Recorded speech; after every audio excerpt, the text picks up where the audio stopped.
आप बताइए पिगमेंटेशन का कोई ऐसा इलाज जो बहुत जल्दी से हो जाए। पिगमेंटेशन सबका बहुत बड़ा मसला है, स्पेशली जो प्रेग्नेंट औरतें होती हैं, जब बच्चा डिलीवर हो जाता है तो उधर से वो प्रॉब्लम शुरू हो जाती हैं पिगमेंटेशंस की। ख़ास तौर पे झाइयाँ इधर बहुत ज़्यादा होती हैं, गाल के साइड पे पूरे गाल जो है ना धूप में बैठ जाते हैं तो ऐसा लगता है लाल, है ना, चिकत्ते जैसे कोई।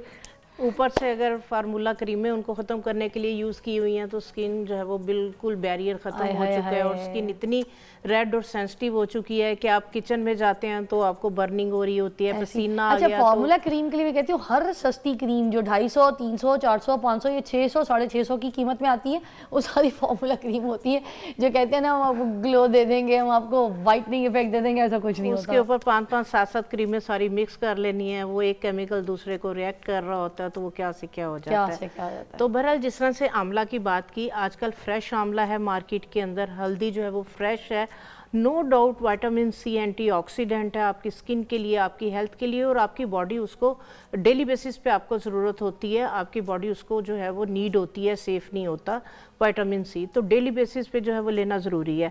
दूसरे नंबर पे जो फ्रैकल्स हैं, वो बच्चियाँ जो अभी मैरिड नहीं हैं उनके भी छाइयाँ वगैरह आ रही हैं, तो उनके लिए धूप से भी छाइयाँ हो जाती हैं, बिल्कुल धूप से भी सनबर्न हो जाता है, तो उसके लिए त्रिफला पाउडर कदीमी पाउडर है, और ये हम बचपन से ही हमारी जो दादी थी, हमारे वालिद थे, वो घर से ख़त्म नहीं होने देते। तो नहीं, इस टाइम नहीं पड़ा। अच्छा। मैं रेसिपी शेयर कर देती हूँ कि जैसे मौसम, त्रिफला पाउडर जैसे मौसम चेंज हो रहा है तो उसके अंदर आप लाजमी तौर पे जो है ये बच्चों को भी दें, सब ले सकते हैं। उसमें आंवला, हरीड़ और भेड़ा, ये 3 पाउडर हर्ब्स हैं, इनको ड्राई करके अपन सारी की दुकान पे जाएंगे वहां से भी मिल जाएगा। उन्हें कह दें कि त्रिफला पाउडर दे दे, तो ये जो त्रिफला पाउडर है फुल बॉडी आपकी जो है वो डिटॉक्स करता है। आपके अगर कोई किडनीज में इशू है, लीवर में है, कॉन्स्टिपेशन की वजह से जो है वो बच्चियों को एक्नी वगैरह इस तरह के इश्यूज हो रहे हैं, तो उसको जो है वो आप शहद के अंदर मिक्स करके रख लें।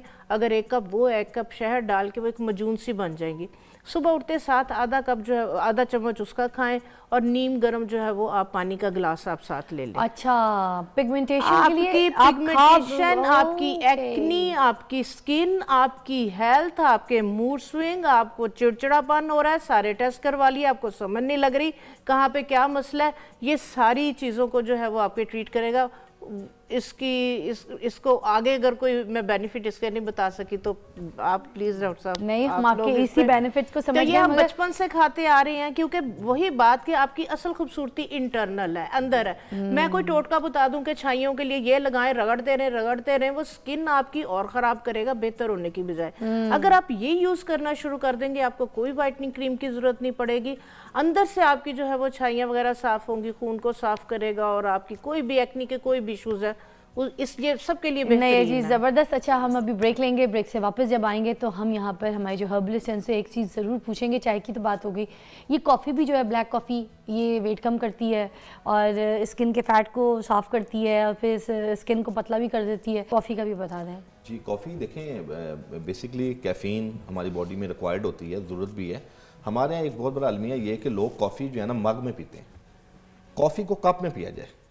Cup and mug, like cup like छोटा, जस्ट लाइक ये मग है, ठीक है, ये बहुत बड़ा है, ओके, कप छोटे होते हैं, ठीक है। आप 2 टाइम्स बीडी डोज में ले लें कॉफी, तो वो आपको सूट करेगी। What kind coffee, milky coffee और विदाउट लाइक? देखिए असल जो है ना मिल्की कॉफी भी फायदेमंद है, लेकिन जो नॉर्मल कॉफी है ना डायरेक्ट, वो आपकी बॉडी के असाब को भी मजबूत करती है, लॉस ऑफ मेमोरी को भी ठीक करती है, और इसकी सबसे बड़ा फायदा ये कि इम्यूनिटी को इन्हांस करती है, और आपकी बॉडी में वाटर टेंशन, जो लोग मोटापे में ओबेसिटी होती है जिन्हें वाटर टेंशन की वजह से, उसको भी ठीक करता है। अच्छा, तो twice it's fine, twice 1 cup twice a day BD dose में, यानी इसको एज अ मेडिसिन ले लें या एज अ डाइटरी सप्लीमेंट ले लें, फायदेमंद चीज़ है। आप क्या कह रहे थे?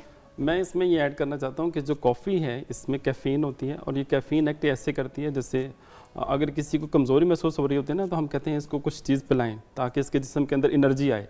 वो एनर्जी जो होती है वो हमारी बॉडी के अंदर बेसिकली एडिनोसिन प्रोवाइड करती है, ATPs वो बनाती है। वो एडिनोसिन और कैफ़ीन दोनों का सेम इफ़ेक्ट होता है, और ये हमारी बॉडी में जाके क्या करती है, अलर्टनेस करती है, हमारा मेंटली हम अलर्ट हो जाते हैं। जैसे हम कॉफ़ी पीते हैं मेंटली अलर्ट उस तरफ आते हैं। दूसरा ये हमें करता है कि हमारी जो नर्वसनेस है उसको कंट्रोल करती है। और थर्ड इसका जो इफेक्ट है वो ये कि ये हमारी ओवरऑल बॉडी को जो है वो सूदिंग इफेक्ट देती है, एनर्जी प्रोवाइड करती है। इसलिए जैसे ही हम कॉफ़ी या कैफीन से रेलिवेंट कोई चीज़ लेते हैं तो हमारी बॉडी जो है वो एक एक्टिव फॉर्म के अंदर जो है वो आ जाती है। लेकिन हर चीज़ की अपनी एक लिमिट्स होती हैं। इसको अगर हम ज़्यादा मिकदार में इस्तेमाल करेंगे तो चूँकि ये कॉन्स्टिपेटिव इफेक्ट लेके आती है, तो ज़्यादा पीने से इससे कब्ज़ रहना शुरू हो जाती है। और दूसरी एक चीज़ ये है कि इसकी एडिक्शन डेवलप हो जाती है। हमारी बॉडी जो है वो फिर रिक्वायर्ड करती है कि जी इतनी मिकदार में वो मुसलसल फिर वो लेता चला जाता है। तो ये कॉफ़ी एडिक्शन भी डेवलप हो जाती है। इसलिए जैसे हकीम साहब ने बताया, बिल्कुल ज़बरदस्त चीज़ है कि उसको आप मुनासिब मिकदार में इस्तेमाल करें, 2 टाइम इस्तेमाल करें, ताकि आपकी बॉडी में जो रिक्वायर्ड कंसंट्रेशन है वही आए, एक्सेस ना आए। इससे ब्लड प्रेशर और इन सब चीज़ों का कोई ताल्लुक नहीं है, शुगर अगर आप मुनासिब मिकदार में इस्तेमाल करेंगे तो नहीं। अच्छा, आपको मैं ये पूछना चाहूँगी, हमारे पास कुछ सवाल भी आ रहे थे, तो ये सवाल है कि बच्चे हैं छोटे, तो उनका जो है ना मसाना कमज़ोर हो जाता है, बार बार उनको पेशाब की शिकायत होती है।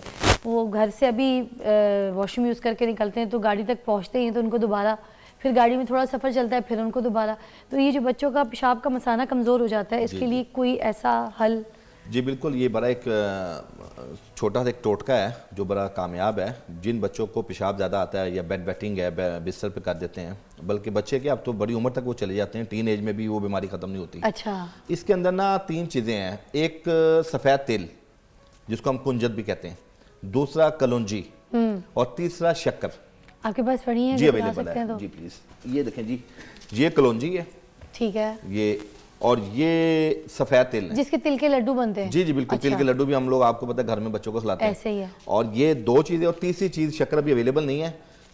मिसाल के तौर पे 1 छटांग कलौंजी ले लें, ठीक है, 1 छटांग ये ले लें तिल सफ़ेद, हाँ, और 2 छटांग उसमें वो डाल लें शक्कर। अच्छा, जायका भी बहुत अच्छा हो जाएगा। हाँ। तकरीबन 10 साल से जो छोटे बच्चे हैं उनको 1/4 teaspoon twice a day they दें। ओके। और रात को उनको लिक्विड ना देना, चाय दें, खा जाए, मतलब ये पाउडर बन जाएगा ना, इसको ग्राइंड कर लें। अच्छा, ग्राइंड करके ग्राइंड ना भी करना है, वैसे भी चबा के भी खा लें या वो निगल लें पानी की तरह। अच्छा, ठीक है। हाँ, अगर बच्चे को खाना मुश्किल है तो इसमें तकरीबन 1 छटांग और 2 छटांग की डोज में 1 पाव शहद में भी मिला लें, वो बड़ा डिलीशियस हो जाएगा। ओके। तो वो शहद बताते खुद वो आपके जो ब्लैडर है उसको तकवीयत देता है। ठीक है। तो ये एक मजमून की शक्ल भी बन सकती है, हम अपने क्लिनिक्स पे लोगों को देते हैं दोनों ऑप्शन में। तो ये जो बड़े हैं 10 टीस्पून, चाहे वो पाउडर हो चाहे वो माजून हो, और जो बच्चे हैं वो 1/4 टीस्पून डेली लें। आप हफ्ते 10 दिन के अंदर देखेंगे कि उनका ब्लैडर की जो फ्लेक्सिबिलिटी वो बहाल हो जाएगी, और माशाल्लाह इससे जो पेशाब बिस्तर पे करते हैं या जो बार बार पेशाब की शिकायत करते हैं, और जो शुगर के पेशेंट हैं वो शक्कर निकाल के भी इस्तेमाल करेंगे ना तो फ़ायदा